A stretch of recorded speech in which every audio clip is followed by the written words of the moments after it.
ધરમપુર ગામમાં જે કલેક્ટર સાહેબનો આદેશ હતો, જે એનટીપીસી અને તેના પેટા કોન્ટ્રાક્ટ સમર્થવાળાએ જે નદી અને ચેક ડેમમાં ગેરકાયદેસર લાઈનો નાખી, તેની આજે સ્થળ તપાસ લાલપુર પ્રાંત દ્વારા કરવામાં આવી હતી. આ સ્થળ તપાસમાં આપણે જોઈ શકીએ છીએ કે ચેક ડેમ અને નદીઓમાં ગેરકાયદેસર રીતે આવી લાઈનો નાખી દેવામાં આવી છે, જે નદીના વેણને નુકસાન કરે છે અને જાનમાલને પણ નુકસાન કરી શકે છે. અને બીજું કે આજે તમે સામે જોઈ શકો છો કે બીજી લાઈન પસાર થઈ છે, તેની ઉપર કોઈ પણ અંતર રાખ્યા વગર ઇન્ડિયન ઇલેક્ટ્રિસિટી એક્ટના ભંગ કરી અને આ વીજ લાઈનો નાખવામાં આવી છે. જ્યારે સ્થળ તપાસમાં જે સર્કલ ઓફિસર આવ્યા તેને પણ આની ગંભીરતા લીધી અને આવનારા દિવસોમાં આ લાઈન કાઢી નાખવા માટેની કંપનીને નોટિસ અને સૂચનાઓ પણ આપી દીધી છે.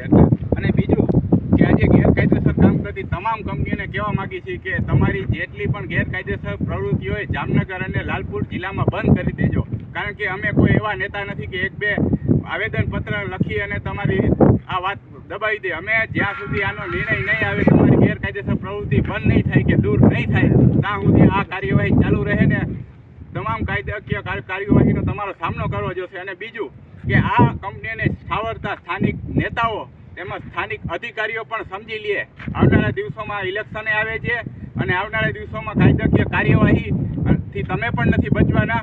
માટે કંપનીઓને છાળવો નહીં અને ખેડૂતો સાથે રહ્યો. અને જ્યાં પણ ગેરકાયદેસર કામ હાલતું હોય જામનગર અને દ્વારકા જિલ્લામાં, આ કંપનીઓની ગેરકાયદેસર પ્રવૃત્તિ બાબતે લોકો પણ જાગૃત થાય અને આ બાબતે કાર્યવાહી કરવા તંત્રને પણ ટૂંકમાં જાણકારી આપે, જેથી કરીને તાત્કાલિક આ ગેરકાયદેસર પ્રવૃત્તિ કરતી કંપનીઓની અટકાય અને તેમની પણ ગેરકાયદેસર પ્રવૃત્તિ કરવામાં રોક લાગે.